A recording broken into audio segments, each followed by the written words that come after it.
Yeah. You guys can tell you put great pride in it, so well done. I do a lot of the cleaning. I've been very impressed, Thank you. very impressed. There's a handful of people that I'd like to give my phone number to just in case, because they come at different times. Oh, yeah, yeah. And if the key fobs aren't working, I need to know about that. I will guarantee you, I will call you if something Thank pops you, up. I appreciate You're it. very welcome. And were your ears burning last night? Scott March was talking about you, we had the reception. Oh, yeah, I wish I could have been. I know, she, Probably not. had mentioned. And so, I don't think that would probably qualify. She was going on, Oh. she couldn't That's, say enough it's about pretty it. broad. I agree with you. That's very kind of her. Yeah, I felt bad. I was There'll be so I some didn't get back to it.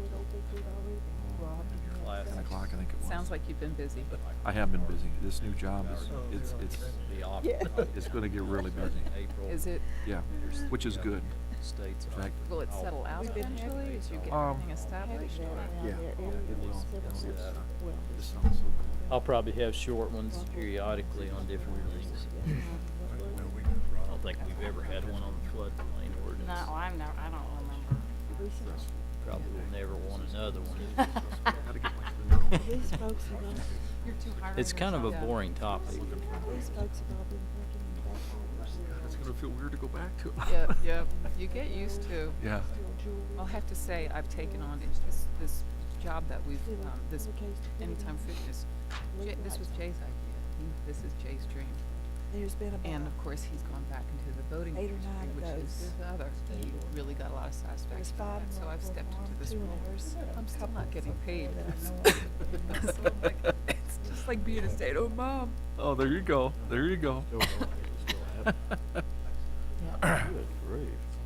They wait about 3 weeks between.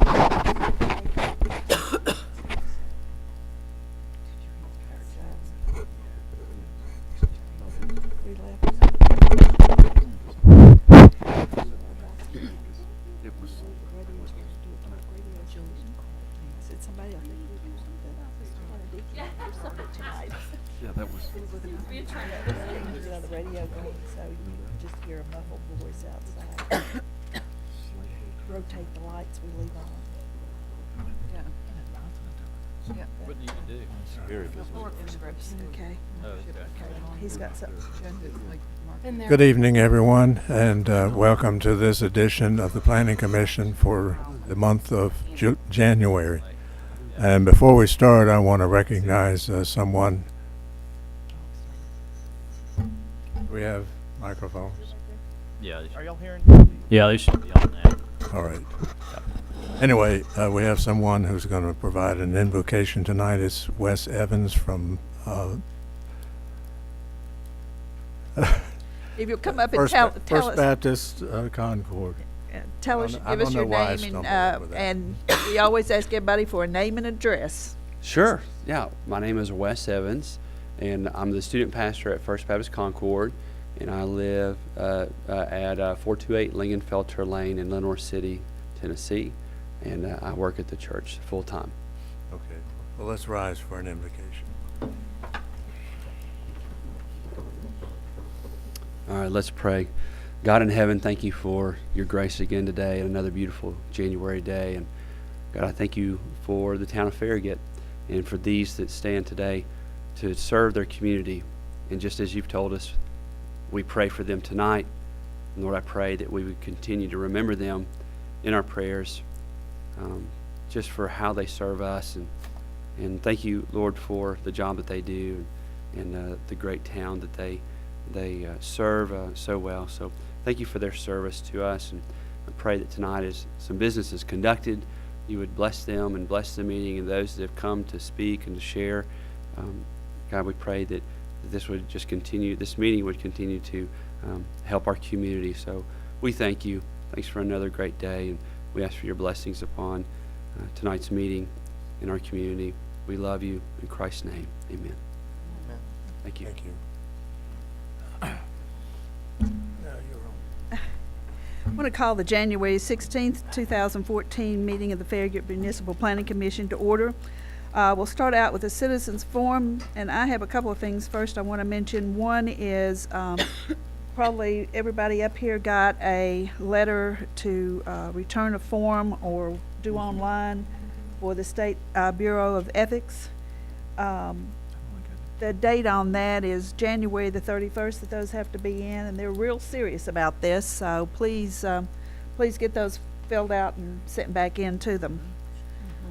It's in that pile of mail that you haven't gone. It is. God, It I is. better look for that.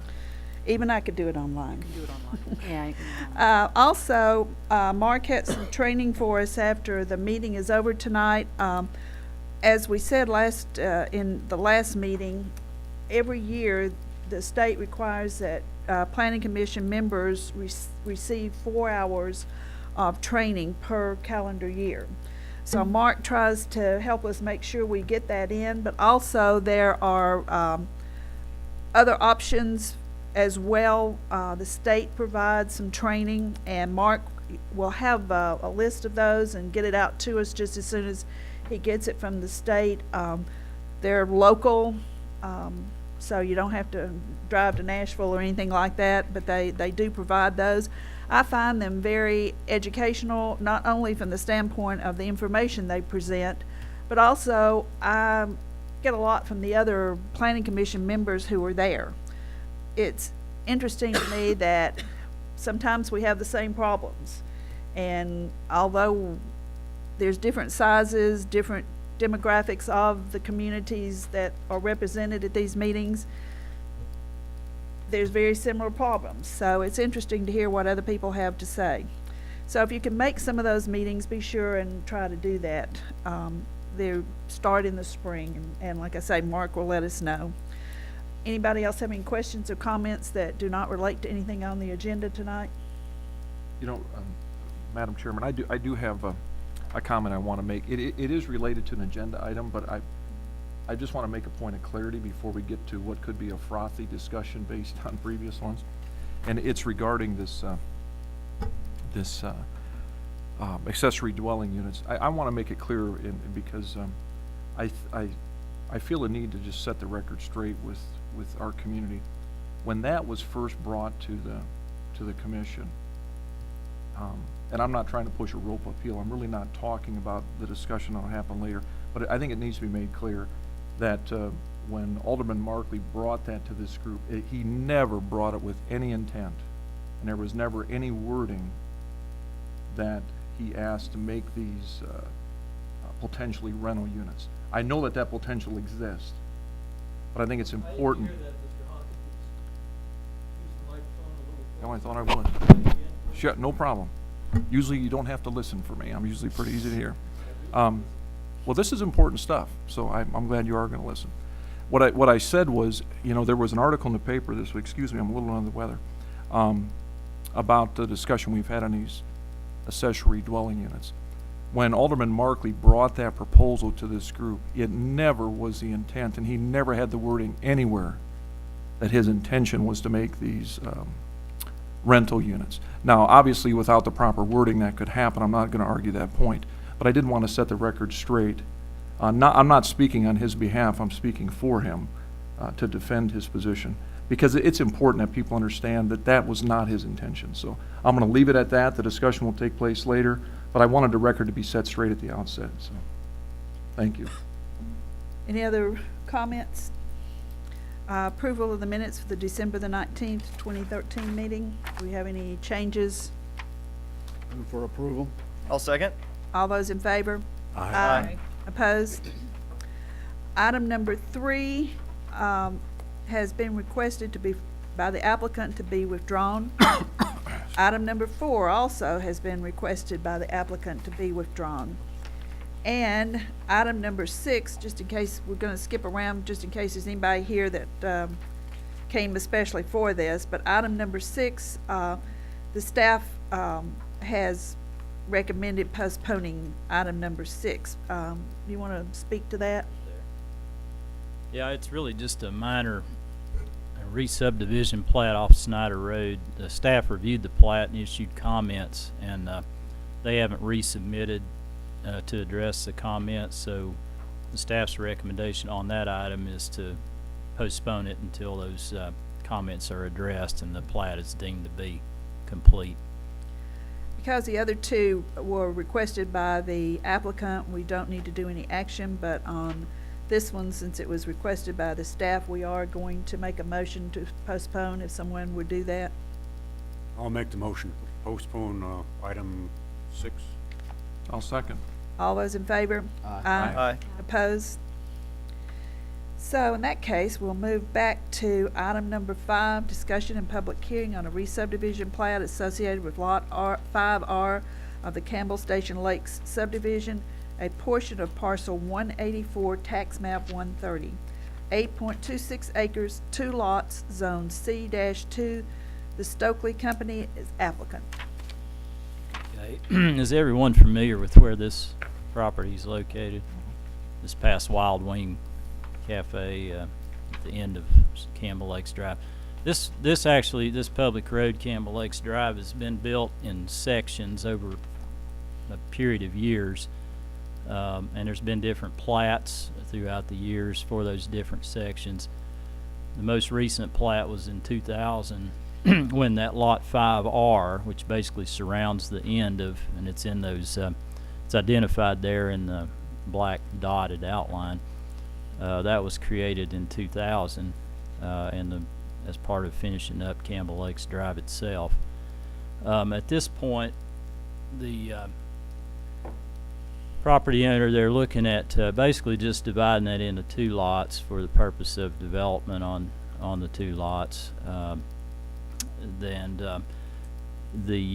It is a minor subdivision. However, because Campbell Lakes Drive would be deemed as a spine street that would require a sidewalk to be constructed along it as part of fulfilling subdivision regulations, they would need and have requested a variance from that requirement in the subdivision regulations. They will be building the sidewalk and other pedestrian facilities as part of the site plan development on those 2 lots.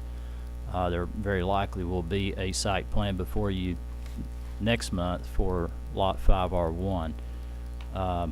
So those facilities will be constructed. It's just a matter of timing. The staff recommends approval of this minor subdivision, re-subdivision plat, subject to obtaining the appropriate signatures. And then separately, in a separate action, we would recommend approval of the variance request from the subdivision regulations to construct pedestrian facilities as part of this plat, because again, that will be taken care of as part of the site development. And Mark, it says here that a note will be added to the plat to that effect. Yeah, a note has been added to the plat in that regard. Mark, just a point of clarity, to do the vote in order, should we vote on the variance before we vote on the plat? Wouldn't that be? Yeah. Okay. Yeah, that probably is the best way to do it, yeah. Do we have anyone from the applicant who has a comment, questions? Chris Sharp, Urban Engineering. Mark described everything accurately. I don't have any comments. Any questions or comments for him? I'll move for approval of the variance with the wording that would go on the plat, that they would be added at a later date. Second. All those in favor? Aye. Opposed? We'll move on to the next part of that. I'll then go ahead and move for approval of the re-subdivision of the plat. Second. All those in favor? Aye. Opposed? Thank you, Chris.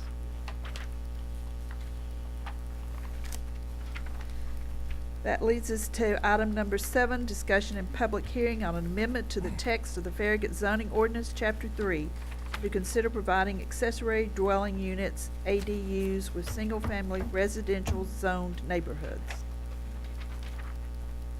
This item, as everyone knows, has been discussed at 3 recent planning commission meetings.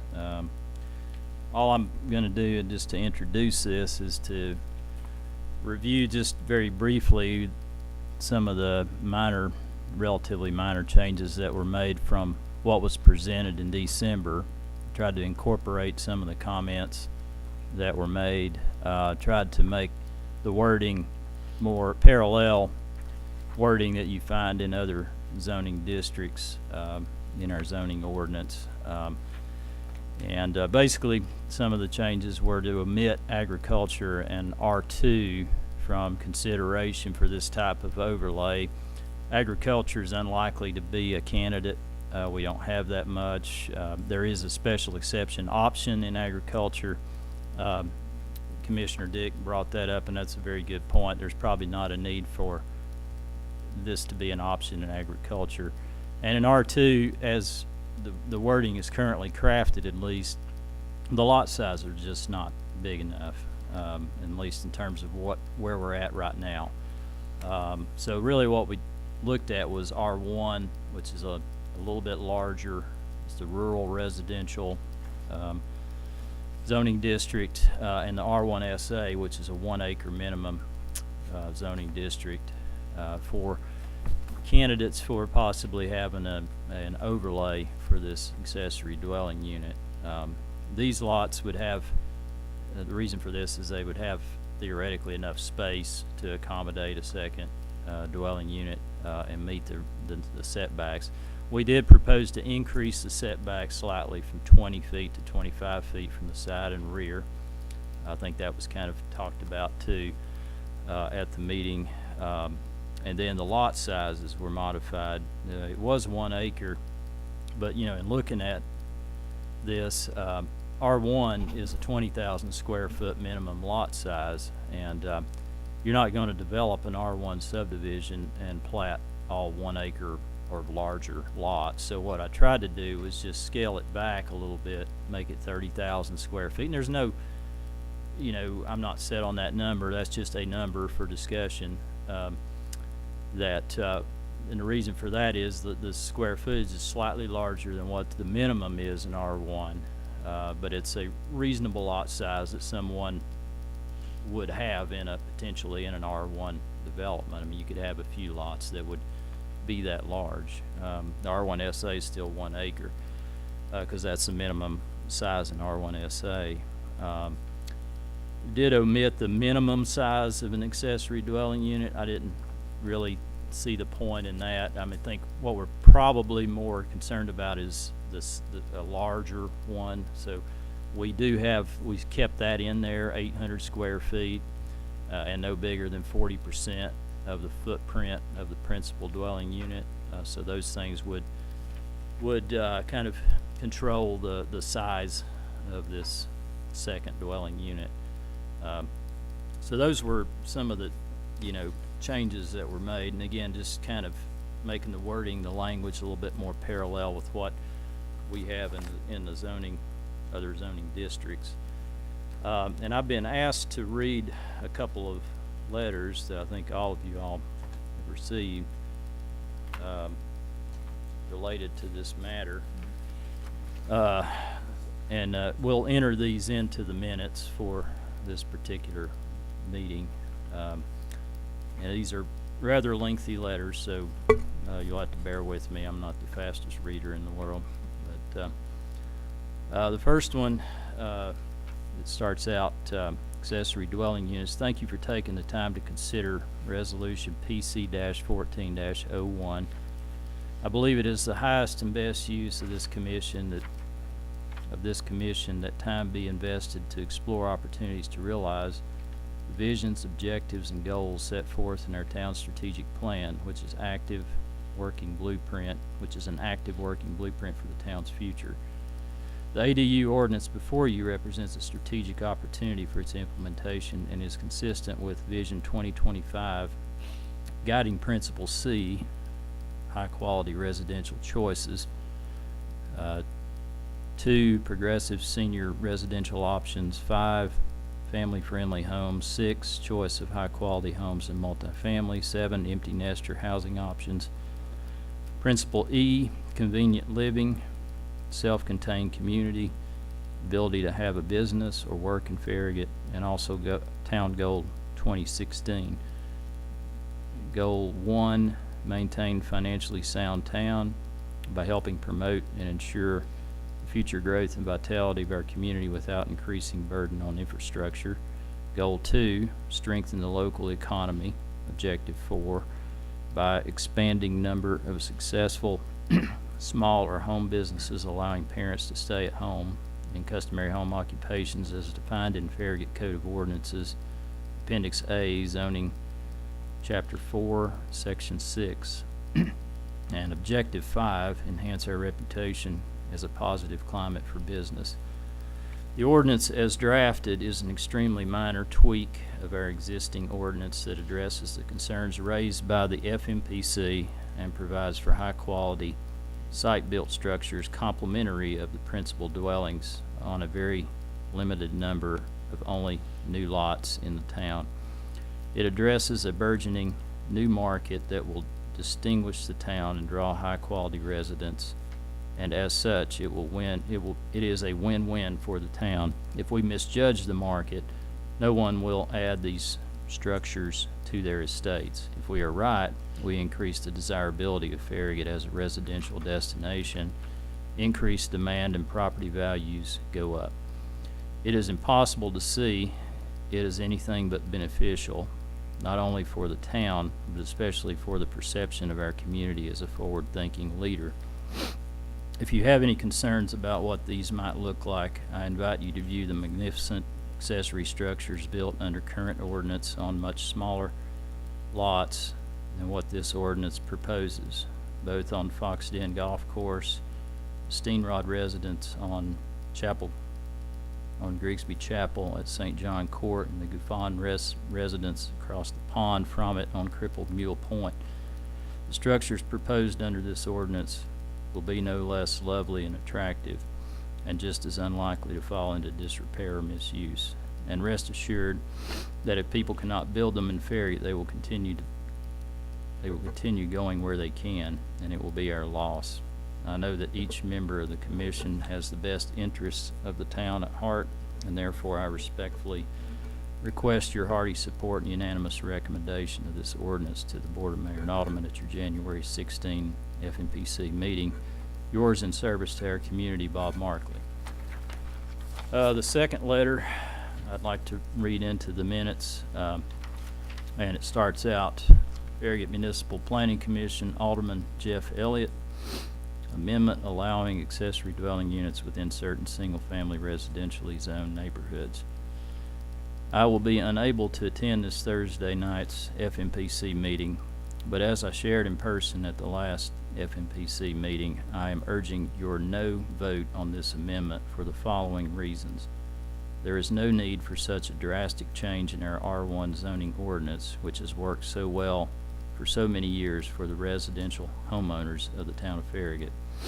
All we have is basically one developer seeking this change without sharing any market data or significant factual reasons for why this change is needed. And this particular development is in peril if the amendment is not approved. There are other options readily available to respond to any needs for space for a wayward son or daughter or other relative. Simply add on or modify your existing home. There is a very slippery slope present within this proposed amendment in terms of rental property, meaning the town's already limited staff and homeowners associations would need to take on the role of hall monitor and enforcement to make sure the ADU isn't turned into an accessory source of income for a homeowner.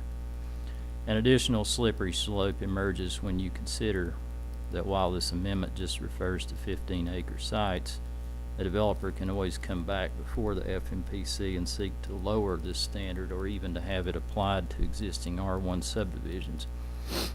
Not to say it would be approved, but by approving this amendment, you open the door to this type of possibility down the road. This is a classic case of I want type of amendment request instead of I need. And as Mayor McGill so directly stated at the last FMPC meeting, what's the point? That's Alderman Jeff Elliott. And I will open it up to discussion. Have any questions and comments? You know, there's another comment I want to make, and again, it's a point of clarity, because what bothers me is when people get the wrong perception, and I know how it happens. You know, it's because, again, there's been a lot of frothiness on this discussion, but it is important, I think, to note from Alderman Elliott's letter to my knowledge, we have not had any developer bring this to us stating that their development was in jeopardy. You know, at one of the early meetings, there was a developer here, but he wasn't here for this item. He simply said he would support it for his development. He thought it would be in, but he wasn't here to, it wasn't his item that he brought before us. So I just think it's important to have that clarity there. Anyone else have any questions, comments? Well, I do have some comments. The language of the proposed amendment, I have a problem with several places.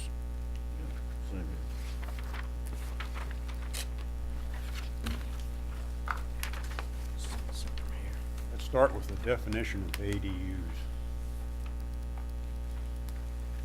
The definition in there is extremely incomplete, in my opinion.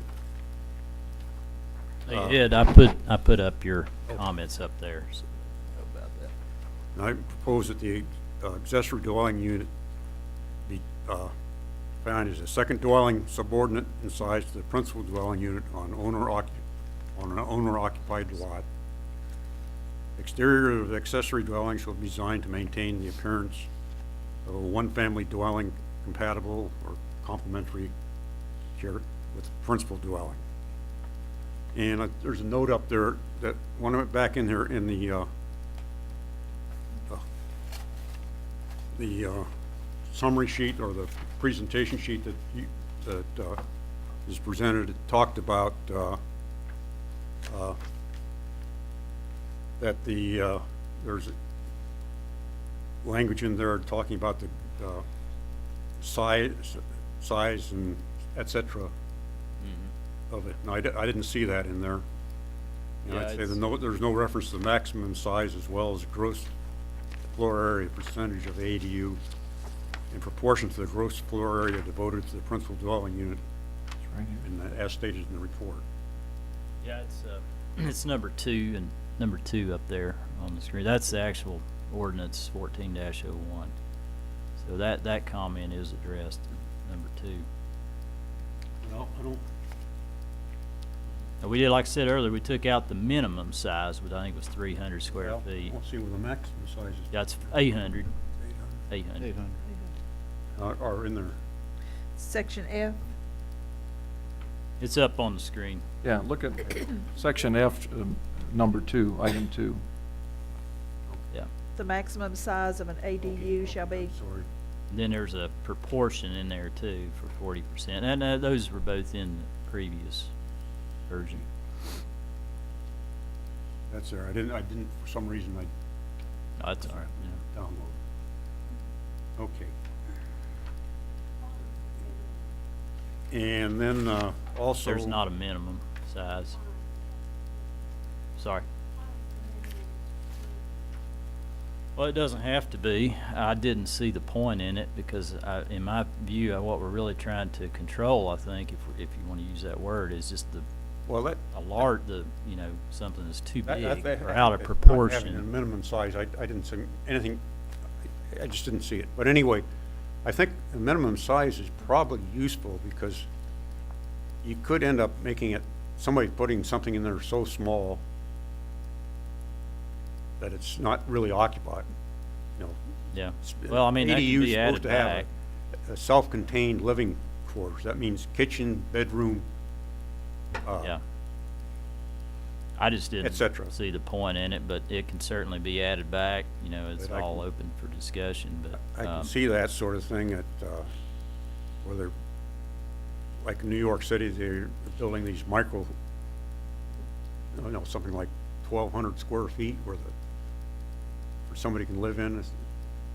Maybe you can if you're a single person and, Well, I mean, the maximum right now is 800 square feet. Yeah. There was a provision in there for it to go to have a minimum Yeah, but- that had to be at least 300 square feet. Yeah, I took the minimum out because I was trying to look at what we were trying to address, and I think that's making sure it doesn't get too big or out of proportion in relation to the principal dwelling unit. So you have that still in there, but if you feel that a minimum size is needed, that's easy to add back. It's not a problem. I think it would be useful. I'm not, that's pointed. Yeah, Sorry. that would be fine. But, I just think it'd be useful. Somewhere around at least 250, maybe 300 square feet. But anyway, and the other particular item I had was on the occupancy requirements. And the language I would propose in there is that the principal dwelling, oops, I got or instead of, but that's right. The accessory dwelling unit ADU shall be property owner occupied. And then for this person, define what the owner is individuals or family that holds direct title or indirectly to the dwelling of in the primary residence.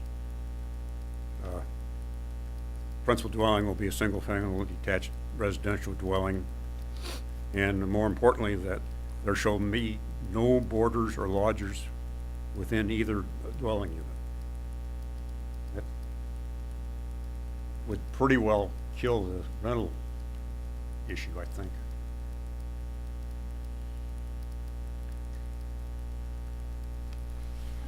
I want to know how you can control that the property owner live in the primary residence when there's so many people get transferred out of town and can't sell their house and then rent it. Yeah, that's a good question. It'd be It puts a Yeah. great burden on any homeowners association. There's a couple other issues, talking about property owner and other literature and sample ordinances on these things. They provide for temporary absence of property owners and that sort of thing. They could, My question is, how is it enforceable?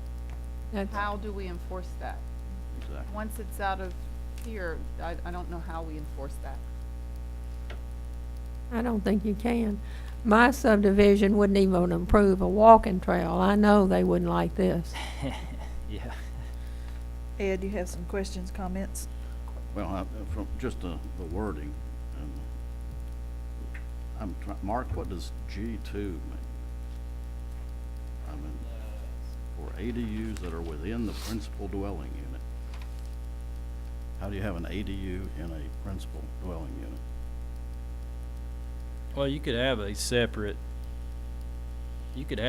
completely separate living quarters within the dwelling. There probably are some in the town right now. Well, I've got the primary dwelling unit, and then the ADU. I mean, this whole thing's about a separate unit. I How think is it within Mark's- it? well, It can be internal. He's talking about or- attached. If you had an ADU that was attached, Yeah. but yet there was a wall that you couldn't access one from the other from internally. I think that's what we're trying to do in there, is that if you had an attached ADU, you would prohibit having another front door facing the front elevation. Yeah. Ken, within, it says within, and to me, the word within. Well, and maybe we should be more clear on that, because Then say- I kind of knew what he meant by that, Attached. but it's maybe a little ambiguous Yeah. by saying within. It kind of sounds like it's stuck down inside the primary dwelling unit. Maybe we should refer to more an attached ADU versus within. well, Why would you call it auxiliary anyway? accessory. Well, because if it Because the space devoted to that second living space is smaller than the space devoted to the, it's subordinate, remaining. and that's really the kind of the key word. It's Go back subordinate to to the the- primary whether it's living space. internal Go or back to the external. definition of an ADU and look at it, So- for that wording. If you look at It's on not this, there's consistent. three kinds of ADUs that are commonly defined in the literature. One is a detached, separate, totally separate. One is an attached. Yep. Another one is an apartment. And all three are typically, have a common thing, is that you have separate access to those and no access to the primary exit, directly to the primary residence. Yeah. So, Can you put the definition of ADU back up on the screen? Mm-hmm.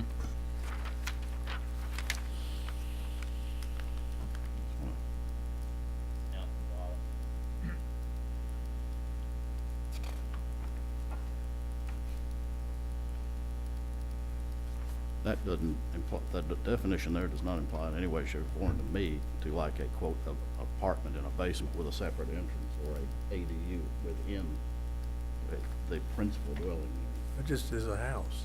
Yeah. Well, it's like a mother-in-law suite Nothing on an accessory existing about house, which it. probably already exists in the town anyway.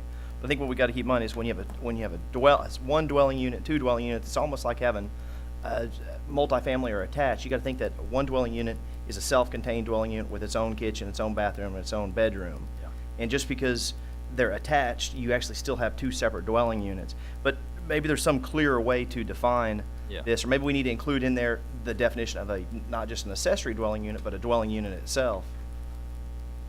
I think that's already defined. Yeah, I mean, that language could be cleared up a little bit if that's, appears to be, vague. I definitely agree with Ed on the whole within, that Yeah. what was it, G2? Two. It sounds funny. That's, Okay, It doesn't make sense. that makes sense. that makes sense, yeah. I think it might be just as easy to say for ADUs that are attached to the principal dwelling unit. I think there's no ambiguity with the word attached. It either is attached or it's not attached. That are attached within the principal. Well, no, I would strike the word within, and Oh, I yeah. would say for ADUs that are attached to the principal dwelling unit. Okay, With that language, I know of a house that technically has an ADU of the garage. It's separate, the garage is connected to the house, but there's an upstairs unit that is separate. You can't access it from the main house. You have to access it through the garage.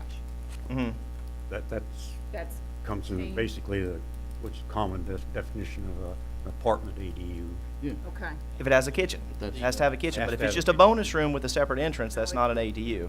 It needs a kitchen, a bathroom, and it has to be a completely Bedroom. independent Self-contained. living quarters. Right. You have to have a restroom, you have to have a kitchen, a bed, you have to have all that, where you could live in that structure. Right. Without any assistance from whoever's living in the principal correct. dwelling. And a question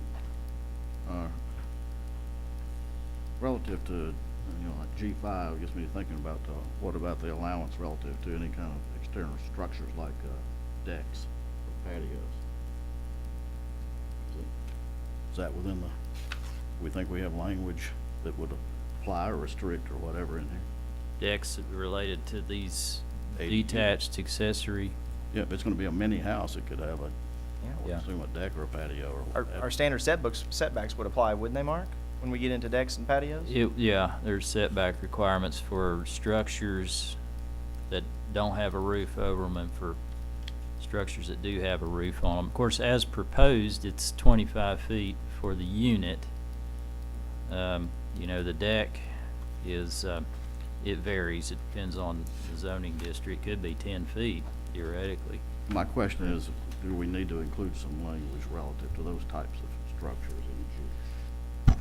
Parking needs to be addressed. There's nothing about parking in this. You can see how streets are not designed to have vehicles parked on them, and this just opens that up.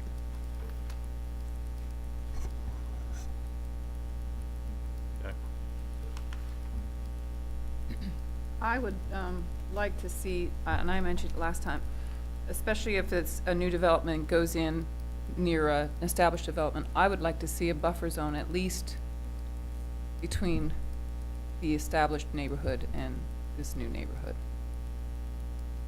And I think that if you're going to have an ADU district, every lot in that neighborhood should be eligible for an ADU.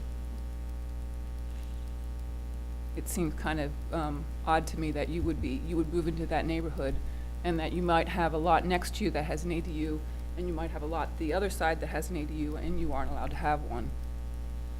Well, it's relative to the size of the lot. I understand that, so I would think that all of them should be developed, all the lots should be of a size that permits an ADU on each of the lots. Mhm. Are the lots in Split Rail Farm, are they all the same size? Are they over an acre? Do we- No, No. none of them are over an acre. They're probably closer to the 3/4 acre size. They've And, combined well, them, but because it's OSR, some of them are down 14,000 square feet.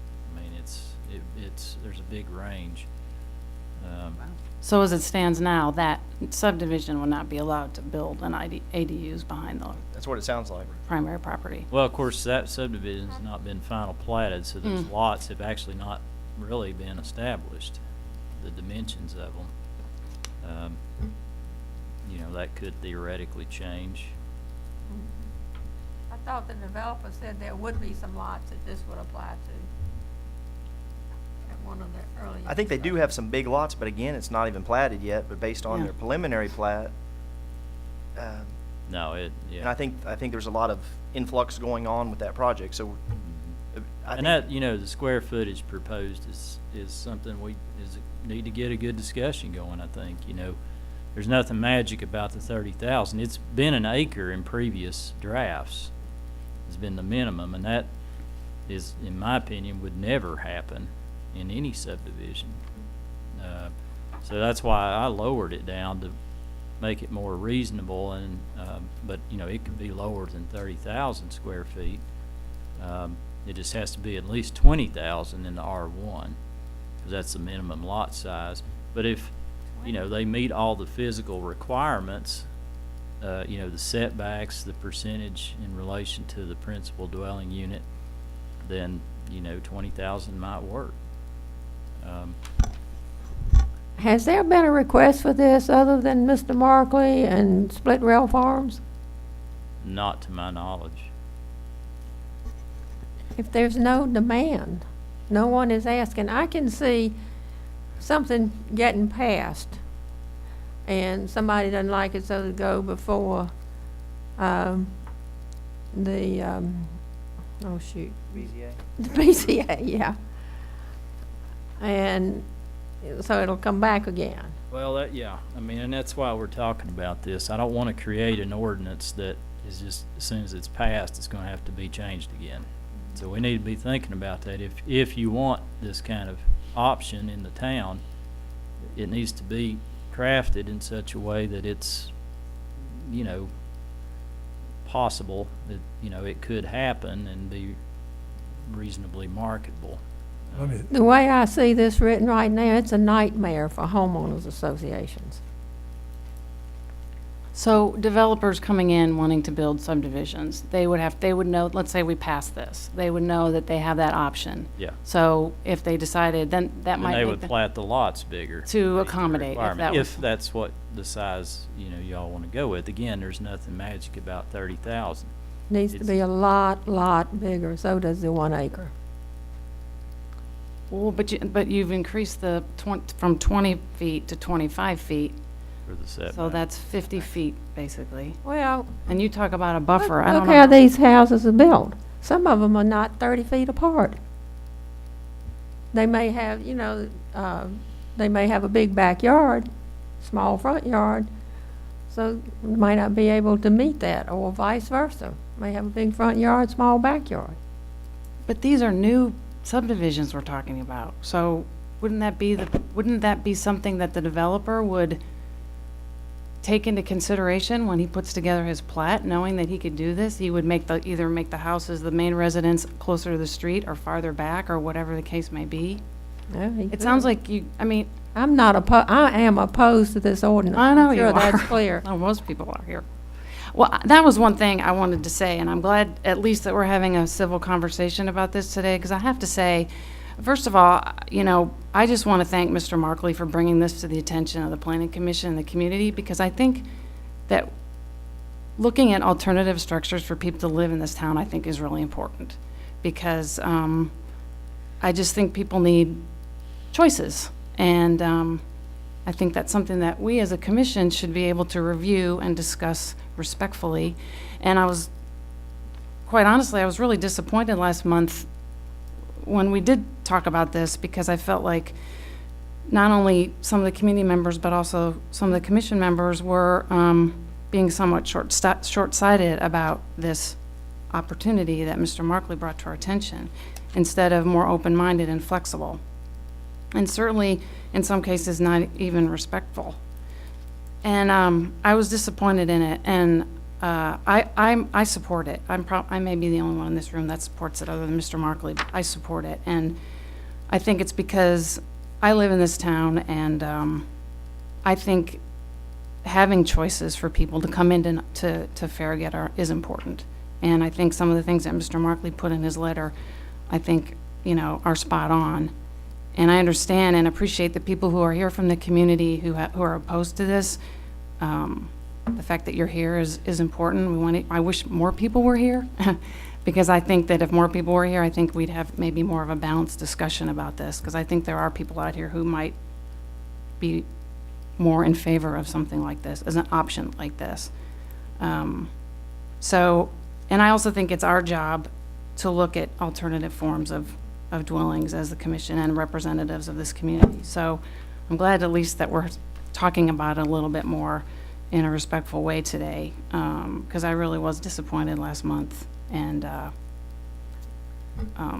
I just want to thank Mr. Markley, and I do think maybe some of the language in the ordinance can be tweaked a little bit. But for the most part, this is something that I support. Any more questions or comments? I'm just wondering what is the compelling reason why we should change anything? In fact, you know, just a year or so ago, we adopted a comprehensive land use plan. I don't remember any discussion such as this in that process. So I'm wondering what has brought this to this point. What is a compelling reason? And if there is one, why aren't people knocking our doors down to do such a thing? Could it be there's no interest in it? Well, maybe people don't, well, first of all, again, this is not in existing neighborhood. This is in new subdivision, so. I understand. So if I live in a subdivision, it wouldn't But concern me necessarily. there was no clamor to put this kind of ordinance in when we did do the comprehensive land use plan. But isn't the strategic plan, didn't it give us the leeway to be able to bring these different choices to the table to talk about? That was one of the things that was disappointing to me, is that I don't know why we're wasting so much time, somebody had mentioned, talking about this. Well, that's our job, to look at these options and provide different choices. And if the commission and the community doesn't want to do them, I respect that. But I think they need to be completely discussed and respectfully. But respectively, Yeah, absolutely. I would point out Mhm. that we've been discussing this since August, okay, at quite length, and a mixture of Right. folks here at various meetings. Some people have been out of town. Mhm. And it was also important to get an inclusion of some of the folks that were out of town at that time. Ron was out some, and Mhm, there I were was others, too. okay? And I don't question Alderman Markley's any motives or anything like that. But from a perspective, personal perspective, of several years on this commission, and having a love for this town, and it's and trying to look out for the residents and what we do in our ordinances and making changes, I take a strong exception to the words that it's a extremely minor tweak. I mean, that's a difference of opinion. It's an honest difference of opinion. I don't think Bob and I call each other names or anything. But also- I still love you, Ed. But I feel left out. I didn't get your letter, so. You didn't? And so, but I listened while it was being read, so, honestly. But the one thing that bothers me more than anything about this is that we still are looking to trying to find the language that'll fit. And I have no doubt whatsoever that we can craft language that will look okay today. But I've also have the perspective of years on this commission and seeing how people come back over time and want to modify. Well, that's good. It gets the discussion. It's out. Mhm. But it also throws a huge burden back on the town to police some of these aspects of the ordinance. Not to say that there's not things in the ordinance now about that. I mean, like businesses and homes that shouldn't be and other things like that. They're still there. But this is one more thing. It also puts on every one of the homeowners associations, current or in the future, a burden back on them to police it without the strong foundation of the town regulations supporting a lot of their covenants. And so I worry about the unintended consequences. I said that from the get-go. It's an honest disagreement. Mhm. I think we've been pretty respectful. I took strong exception to the gentleman that was with him at one time on his lack of professionalism. And I stand by that. And, but certainly I respect anybody to be able to come up with a suggestion for us to consider, and we turn it inside out and see if we can make it work. We'll take a vote. The process works. That's America. Anybody else? I'd like to make an observation that maybe is a little bit different than everybody's perspective here. And a lot of it has to do with what I do in construction and real estate and development. But what I do see in this ordinance is I see an opportunity to give a developer an incentive for lower density development. I can't tell you how many years it's been since we have platted a traditional R1 neighborhood. And it may have been Vista in 2003. Every time we've done it since then, it has been R1 OSR, which is going to be higher density, R2, R4, I can't remember any R3s recently, but I'm thinking of like Turkey Creek, the multifamily. So what this does do, which we haven't really talked about, is it gives an incentive for a developer who otherwise but you look at the last 10 years of development, it's all been about small lots. Because it's about the dollars. How many dollars can you drop to the bottom line, put as many people on that property as possible? This is completely the inverse. It actually hangs a carrot out there for the developer and say, okay, stop. Everybody's been doing small lots.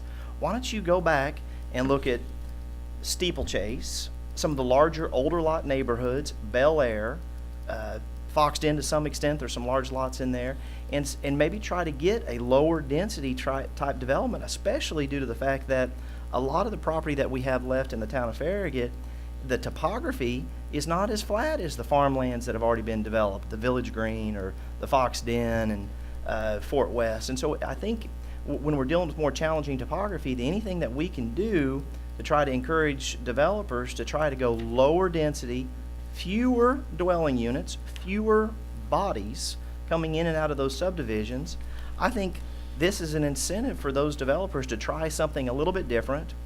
And I think that we've not even talked about that, but a big topic of this planning commission for many, many years is, well before I was on the planning commission, just being out in the audience or at home watching, it has to do with density, it has to do with traffic counts. And I think we've kind of forgotten that. Quite frankly, I think we've written an ordinance that is so arduous, I don't think it would probably ever get used, but at least it's out there. It's out there to say, hey, Mr. Developer or Mrs. Developer, when you come to the town, you might look at this as an option.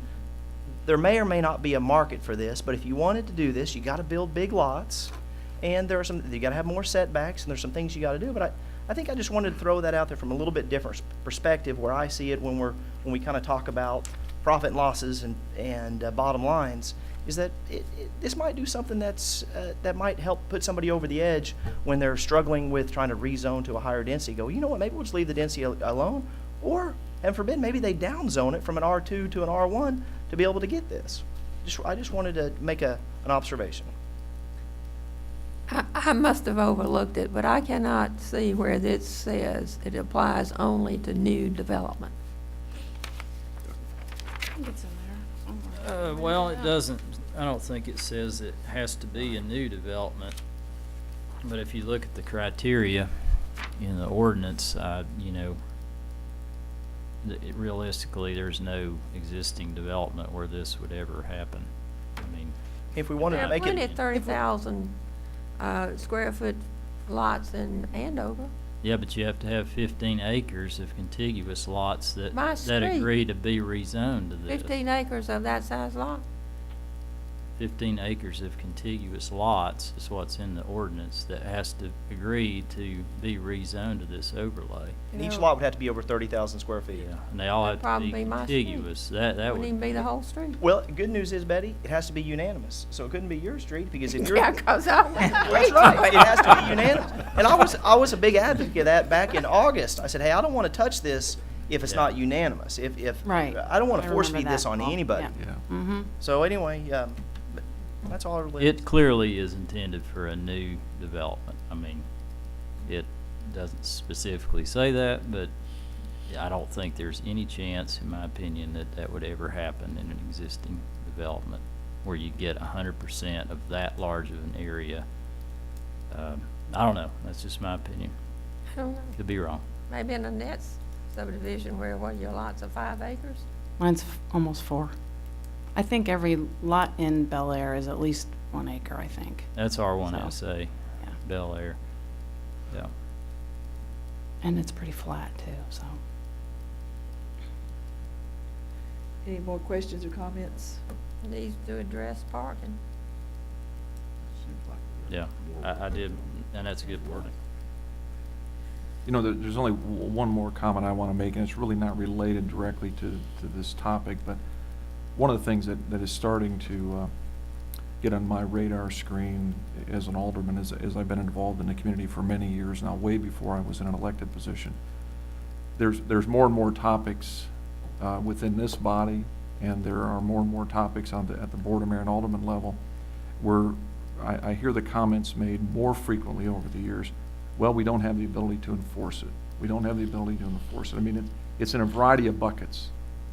And it's something that I want, again, I'm only one vote at the Board of Mayor and Alderman level, but the enforcement issue, if we ever end up as a community with a topic, an issue, an item, whatever it is, a concern that needs to be enforced, then we as a Board of Mayor and Alderman need to come up with a way to do that.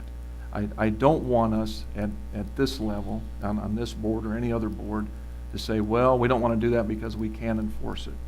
If there's something within our community that needs to be enforced, then we as elected officials have an obligation to find a way to enforce it. And that doesn't mean we need to have a full-time police force. There are a number of ways to put a true enforcement mechanism in place. And it's something I've talked to the town administrator about. It's something I've asked him to put on our strategic session that we have coming up here next month. I just want to lay that out there because it's not related to the ADU. It's related to many things, but I've heard it raised. It's not at every meeting, but it's been raised a lot more in the last 3 years than it was raised in the first 10 years I was involved in this community. I don't want people saying, well, we don't want to make that decision because we can't enforce it. If we have to enforce something, then we have an obligation to find a way to do that. Thank you. My name is Bob Markley, 424 Heathermore Drive, and I just want to tell you how appreciative I am of the dialogue we're having tonight. I think we're having a very productive discussion here. And I want to tell you, I don't care if we pass this tonight. What I wanted to do is have this discussion because I think it is important, and I'd like to address the mayor's concern. We're obviously coming at this from two different points. Mayor McGill, you're kind of baffled by this. You don't see a need for it. For my part, and I'll tell you a little story how this got started. In 1998, I was building a house in Berkeley Park, and it was the first time I came up against our accessory structure ordinance. And it was a beautiful William Poole plan. It was called the Philadelphia, and it was just a gorgeous brick house with a lot of detailing, classical detailing and whatnot, but it had a two-car garage. I said, you know, this market really is going to want a three-car garage. So I started looking if I could add one on, and I was brought into contact with the town's ordinance. And it was very restrictive. And I kind of chafed at that. I said, gosh, you know, it can't be more than 15 feet high. And well, that just seemed kind of arbitrary and unduly restrictive because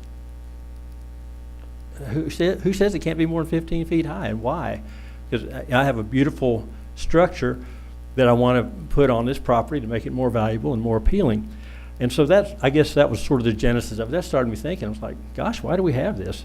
And so I got around it by attaching it to the house, had to connect a roof to it, and that got the job done. But that's what started the ball rolling with me. And I'm a craftsman. I'm kind of an artistic sort of person, and I love to tinker in my shop. And when I get running the bandsaw down there and the belt sanders and the radial arm saw and the dust going all through the house, I said, gee, you know, I wish I had a little detached shop. How nice that would be. And Mark, could you put up those pictures that I sent over? Got some pictures for you to be looking at here as kind of a backdrop to this story. But I guess it's always been a thing of mine that I would like to have a little shop away from the house where I don't have to have the noise and the dust and everything. And I know a lot of people like that. And there are artists and there are people with home occupations The house up here, yeah, that's a good one right there, Mark, if you just hold that. That is the Goof-On residence on, I think it's the 14th fairway of Fox Den Golf Course, which is in my backyard. I see this out my window when I look out. I'm not offended by that. This little shop, and I have a friend that walks on the golf course, and they say they've seen the lights on there at night, and the gentleman that owns it, see him in there working at his wood shop. And I just think, how great would that be? And kind of scroll through those, and let's kind of take a walk around that little structure. This is built under our current ordinance. It's built to match the house. And this is what I anticipate, this is what I kind of envision this being for us. Walk on around, hit the next one. This is looking at it from the end, stone foundation, the beautiful classical detailing that matches the rest of the house. And I know a lot of people, artists, people with home occupations that would just love to have something like this, but the current ordinance is kind of small. The idea of it being an accessory dwelling unit really kind of developed over time and kind of fed into this, and then I saw what was being done in other cities, and when my dad came to live with me 3 years later after this is the Steenrod residence, which is right across the pond. Does that have, excuse me, oh, could I ask about the Sure, yeah. Steenrod? Mm-hmm. Steenrod. Does that have full living quarters? No, Is none of the these do pool- because. It's a pool house, right? Yes, as far as I know. I've not been inside of it. But the current ordinance doesn't allow you to have full living. But they have an outdoor kitchen, so they have a kitchen, they have a bathroom, but it's just the kitchen can't be inside the house under our current regulation. So 3 years after my experience in Berkeley Park with that detached third car garage, I had to take my dad's car keys away from him. He kept getting calls from Sheriff's Department in Anderson County and issues. He was 87 years old and was starting to have some problems. And so I brought him to live with us, and it was, I have 4 children at the time at home. Fortunately, I had a large house, but I just thought how nice it would be if my dad could have his own space, his own little kitchen, where he could where we wouldn't have to be tripping over each other, and he could have his dignified space. Couldn't have his car keys, but he'd have his own little place there, and it would just be a dignified place for him to live out his last years, and that kind of got the thing of a accessory dwelling unit got going with me, and then Mayor McGill, you say you don't see the need for this. What's the point? Well, and there hadn't been a clamor for it. But my experience is that there is a clamor for it, and I was elected by the people of this town to bring my point of view to bear, and I was involved in our land use plan and our strategic plan, and all along this has been in the back of my head. And I've talked to David Smoke about it, talked to Gary Palmer over the years, and with Ruth Hawk, and how we might be able to make our ordinance a little more flexible, where it provides some opportunities for all these different possible uses for structures like these in our town that could be done as we like to do things in Farragut, with style and grace and integrity, and provide a dignified opportunity for people. And so that, as we worked on developing the goals and objectives in our strategic plan, that was part of why I insisted that we have, the language in there that we look for more opportunities for convenient living, for supporting small businesses. I've run into problems in my neighborhood from my occupation, because I bring stuff in and work it in my shop sometimes, and I just think it'd be really nice to have something like this. So I know, and I can bring people in if you'd like to hear them, people that want to do this. There are people right now that are looking to build these. I would love to have it. And they're Split Rail Farm. They have informed me that they have 2 or 3 clients who are wanting to build in there that really want something like this. So there is a demand for it. Is it a need? Do we need red cars? And we could all drive black cars. Mayor McGill, you live in a 5,000 square foot house in Sugarwood. Do you need 5,000 square feet? No, but let me tell you something about that 5,000 square feet.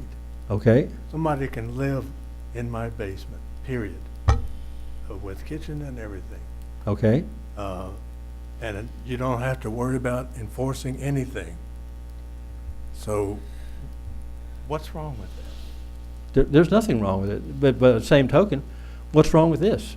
I mean, people like different Well, things, and some people want this. Things we're gonna have to enforce. It's gonna irritate some people. Some of them are here. I think people go to the negative too. It's like, you know, the people who move into these things are going to be these young hoodlums who play rock and roll and park 6 cars in the driveway. I mean, I've lived next to neighbors who own their houses who've been a heck of a lot more disrespectful of their properties and of people around them than renters have been. And that's, I mean, I just, it's like I feel like we're going to the negative. Who's going to enforce this, that, and the other thing? Well, maybe nothing will need to be enforced. These are, I mean, this is a wealthy neighborhood. I mean, a wealthy town. I can't imagine, I mean, of course, anything's possible, I guess, but, and if I lived in a neighborhood where there was something going on in a property, I would enforce it. I live there. I don't want this stuff going on. I would pick up the phone and call Ron. Exactly. Who's going to be a more attentive landlord than the person who lives in that house Exactly. up front? And are these structures any more likely to become dilapidated than any other house in Farragut? I think the people that build these, first of all, I think we've really focused on these being rental units. I mean, Right. we had a newspaper article, rental district in Farragut. That's not the intent. And I think that probably if a half dozen of these get built out of the 48 lots in Split Rail, for example, if a half dozen of them get built, I'd say the likelihood of any of them ever being rented to anybody is extremely unlikely. And if it did, They'd have to rent the whole thing. Both. That's whatever y'all decide here. And as I said, I don't care if we pass this thing tomorrow because we don't have anybody begging for it right now. Nobody's made application for it. But what I'm saying is, there is a need out there, and there's a real change going on in the country, and the emergence of the multi-generational families and all the things that are going on bode well for this type of thing. And I think I'm glad that we're able to have this dialogue. I think we're that much further down the road when somebody does come in and make an application for it. We've got the groundwork laid, and if we pass it now or if we don't, I think that's immaterial. I think what we've accomplished, what I wanted to see here, that we have a good, meaningful discussion on it. We get a leg up on it. We get on top of the curve instead of being crushed by the tumbling tide when it does come. And I am confident that there are going to be people making application for this, so I think we'll be a lot more ready when it does come. If we had something on the books, so much the better. Does anybody have any questions for me? You might state that the multi-generational family is re-emerging. We got wealthy, got rid of that status. Now we're going back to it. And I think that's a really healthy And I thing. don't think that's a good idea. You don't think it's good? I think it's really healthy. I think it is healthy to have grandparents living near their children and being involved in their lives. I think it's a very healthy trend. Whatever is prompting it. Bob, I think it depends on if it's my parents or my wife's parents. Remember, this is a public meeting, you're being recorded. I know. Yeah, this is being recorded. Well, thank you very much. I'm actually referring to my parents. Ladies and gentlemen of the commission, thank you for your time and for your consideration. Thank you. Do we have any more questions or comments? Well, Please. I'd make one comment while the gentleman's coming up. I think we really need to make sure that, we shouldn't go into this with the fact that, it may not pass, so therefore we don't have to make this right. We need to make everything we do here relative to anything, as far as what we're going to recommend the board of making all of it, better have wording that we can live with. True. So that it's their ultimate vote that passes or doesn't pass what we recommend and deals with it. So we need to incorporate everybody's comments in this, that from all perspectives, and make it the best we can before we do anything to take a vote on it. Exactly. I guess Can you tell us who you are and where you live? yeah. Ken Fraser. I live in Village Green, 217 Village Green Parkway. Thank you. I guess I'm just I won't say a dumb resident, but anyway, an ordinary resident. And I remain mystified as to the goings-on of some of these organizations in our town. We had a meeting, I've said this before, back in August, where you folks took a vote, and the staff continually reminds us that it's non-binding, it didn't mean anything. But the sense of it was that the Planning Commission didn't want to proceed any further with this. And in spite of that, it keeps coming back at every one of these meetings. And we keep talking about details of the resolution. Why are we talking details when in every one of these meetings, the sense of the board and the people have spoken, I would say in the majority, except for Alderman Markley, has been negative towards this idea. And yet here we are again. And not only that, in spite of all this, and at the last meeting we had 2 homeowners associations, and we had residents all speaking against this. So in spite of this, the staff comes in with a document, again, with the wording of sign here, that you approve passing this on to the Board of Mayor and Aldermen. Why don't we have the wording where we take an up or down vote whether it should proceed any further or not? That's my question. This is Beg here pardon? for, this is for the vote tonight. Right. Oh, Yeah. well, I You don't know know what- if that's an acceptable answer, Mr. Mayor, frankly. Mr. Fraser, what is your concern? You know, everything you said, I would agree with to a certain extent as far as the discussion. But you know, there's been many things that have happened in this community and others over the years where initially people didn't like the idea. Well, we're not Then- talking about those things, No, with all due respect. okay, We're but- talking about this. Yeah, but this is the same thing. You're accusing staff of trying to shove something down our throat. Let me tell you, staff does not have the authority to do that. They certainly act like it. It comes up every time. The No. wording is sign No, here. I'm going to tell you, you know, the word disrespectful has been brought up. You're inaccurate, and I think you're borderline disrespectful on this, because the staff does what we instruct them to do. It is not done the other way around. I challenge And I that. will I'm also sorry, challenge Mr. you, Honka. sir, this is a public meeting. I'm sorry. There are videos of it. Ron, let me interject. Well, just let me finish this comment. I'm There has gonna- never been an official vote on this, not once. I said that. No, you started off by saying there was a vote taken in August. There was not. I said the staff continually reminds us that it's non-binding, not official, that you have to have an official vote. That is correct. Yes, I know that. I've You been want us to told quit that. voting on items? Beg pardon? Do you wish that we quit voting on items? I'm sorry, I don't Well, understand. you're saying that the staff keeps reminding us that it's not official until there's a vote. Yes, right. Do you wish that we do not vote on items? No, I didn't say that. You keep putting words in my mouth. Well, maybe we're You're on the saying I'm same team. disrespectful. I'm trying Ron, not to let be me try and help. disrespectful. Have at it. Please let me try Mr. Fraser, when this first came up, I probably had the strongest voice about why do we want to take valuable staff time to deal with it? Okay. But, that's just one opinion. We did have some consensus here about the concern about that versus other things. But we have an elected official of this town that represents a number of people on the north side. And he certainly can bring these things up, and we deal with it officially, out in the open, full discussion, all opinions laid out here. No problem. Okay, and that's what we're trying to do. No problem. That's what we're trying to do. But I've given a viewpoint. Nobody's pushing an agenda relative to anybody. But I've given a view as it appears to me. That's fine. We accept that. And for that, I'm accused of being disrespectful.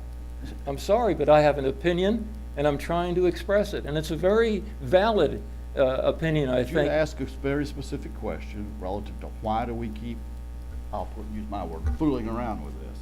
Okay. Why does staff keep drafting Well, something? why the and- staff and, doesn't quote, respect the shoving it sense- down our throats or whatever, They're not. This is part of the process. But why the This is staff a part of doesn't the respect the process to sense get it of the on residents table. and the board? They keep plugging along where they started 5 months ago. I think we The keep, key is to get the merits on paper, hit it and nail down and vote it up or down. We're not to that point yet. But it has to get aired that way.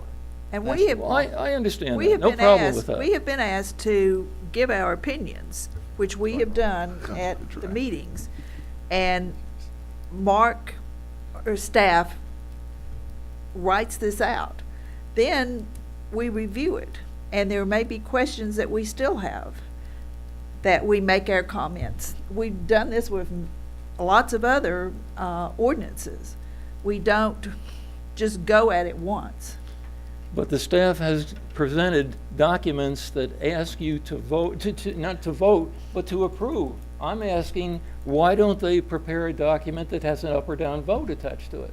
Because we still have questions This that we've tried document to gets get. to a point that says up or down. Yeah, If the vote came out that it's up, you'd want it to be as right as we can make it, wouldn't you? As opposed to we just take whatever's written there and hope that it comes out, we vote it down. I mean, Well, it's set up is for we're you gonna to do sign, ju- that's We're all. gonna do due diligence to make this the best we can, and then we'll vote it up or down, and recommendation to the Board of Mayor and all. All I've seen is a sign Well, here we document. can't make a motion in the negative. And it's, and I all we're think doing is that's making a what recommendation he's to the Board of confused Mayor and about. all.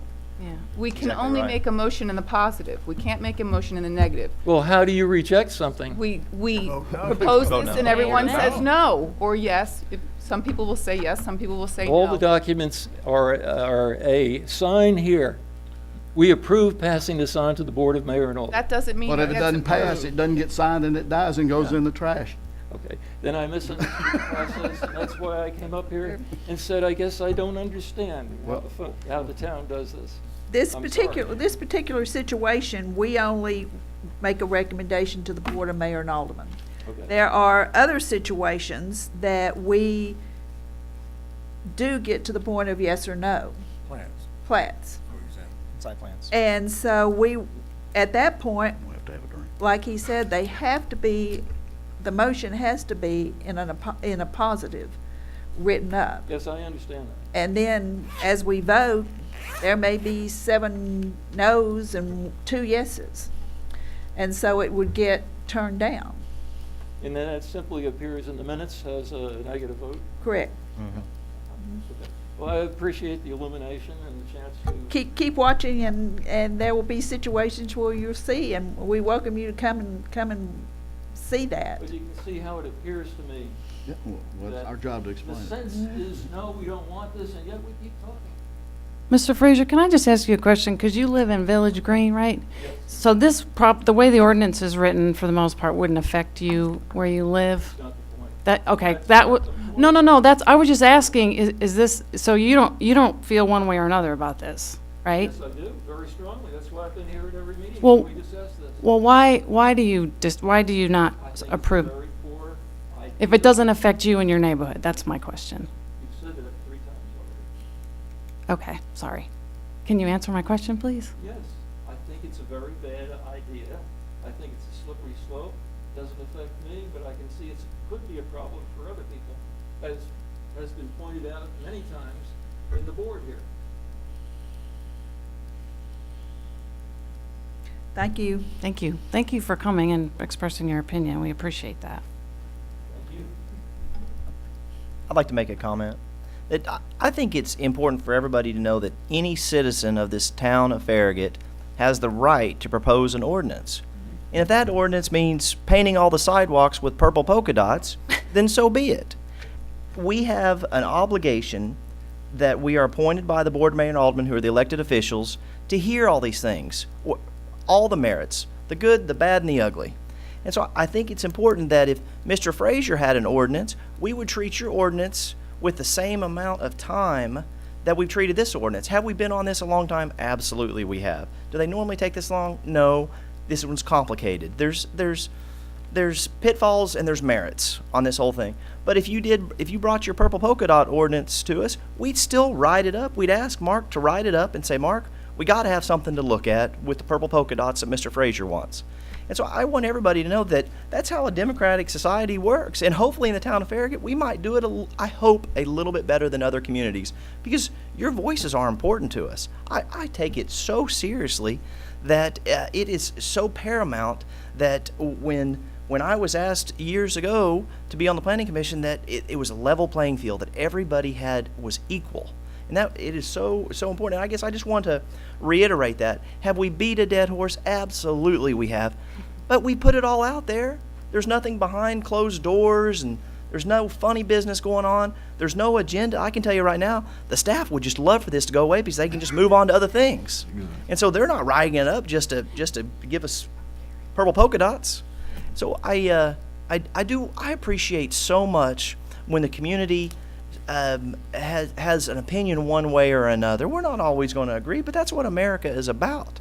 It's about, is there middle ground, and maybe we can find it. Sometimes there just isn't middle ground, and maybe sometimes the purple polka dots don't make sense, and sometimes they do.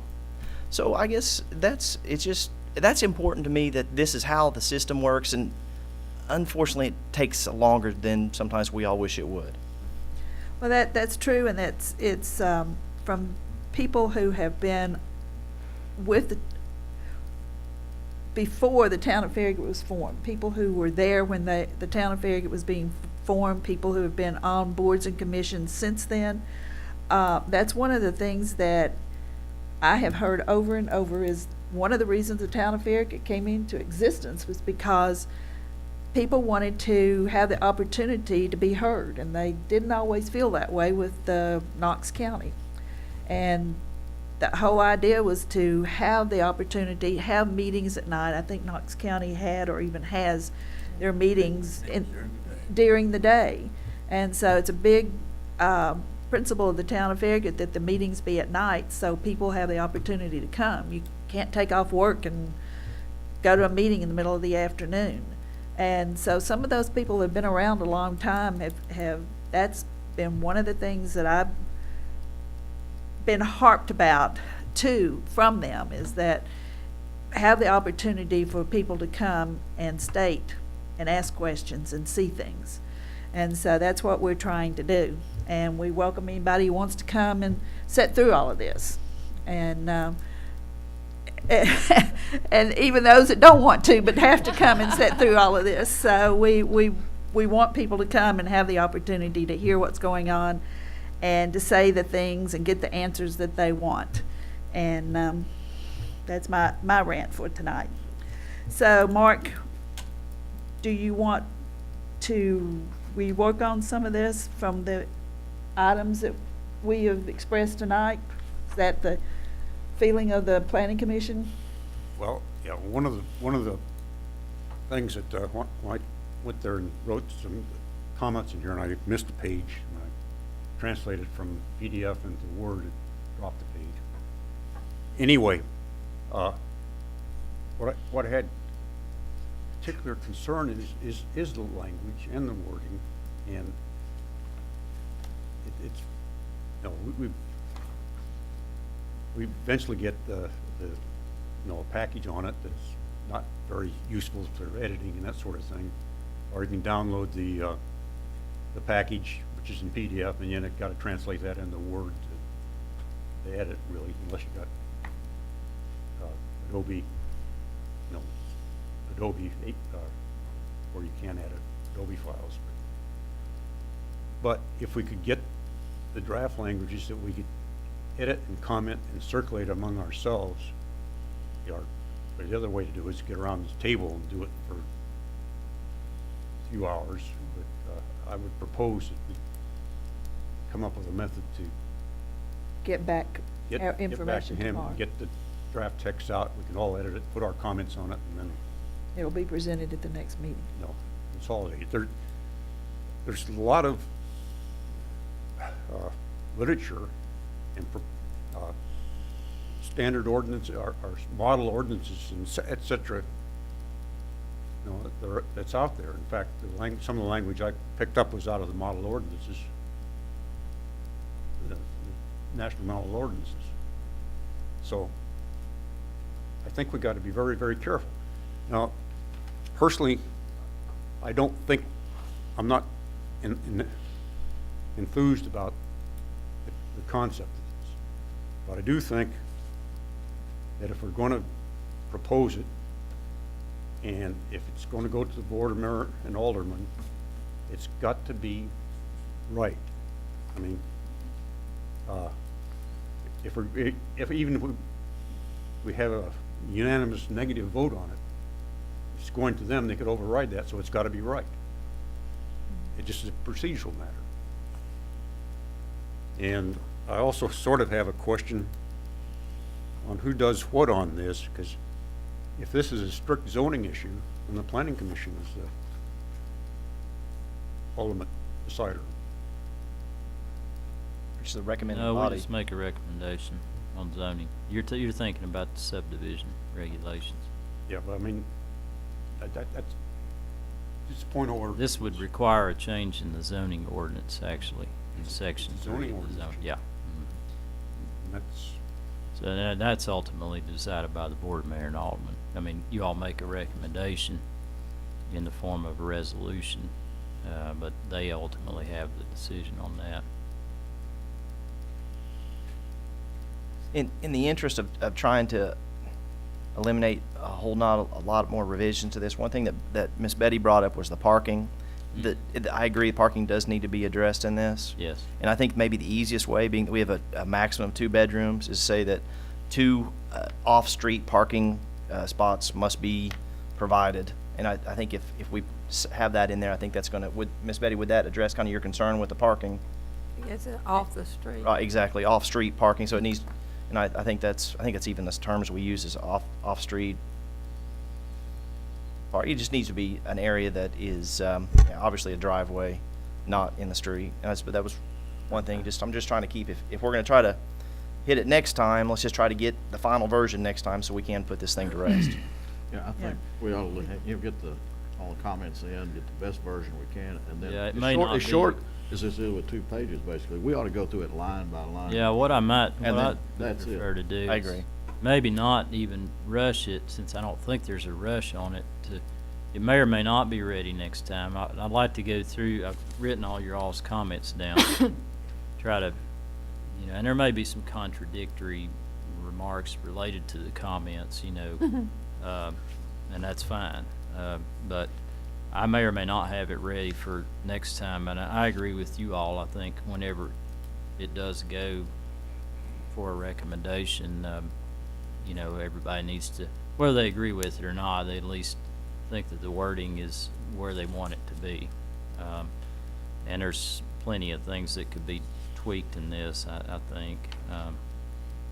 And what I could do is work on it and maybe just email you all a draft of it and let you look at it and try to, give you maybe a week after you get the email and just kind of reply back to me. And this is, obviously I know some of you are against the concept, and that's fine, but just look at the wording to see if it looks like it's, more in line with what you all want to see.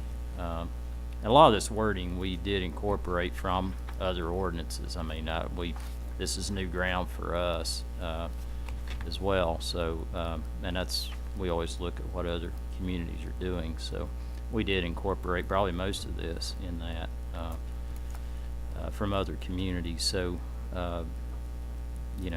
maybe that would be the best approach. And I don't know when that will be ready, but as soon as we can get something to you, if you think that's reasonable, then email it to you, let you think about it, comment on it, get back to me, and I'll try to make those changes. And then when I feel that everything's ready, then I'll let Rita know that we're ready to put it on the agenda for a vote.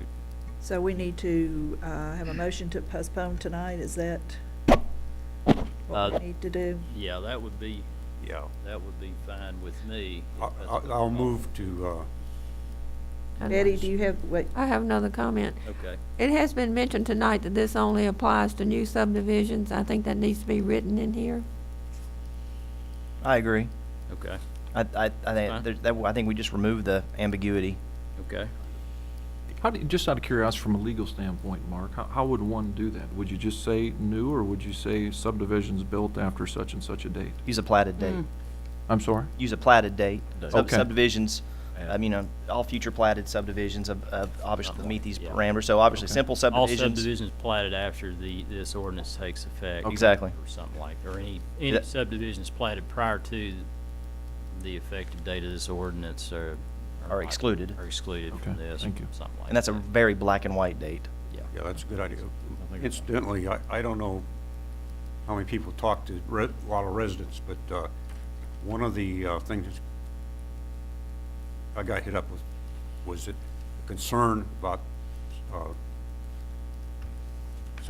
subdivision, yes, covenants. Mm-hmm. The covenants in most covenants cover this sort of thing, accessory dwelling, accessory structures, et cetera.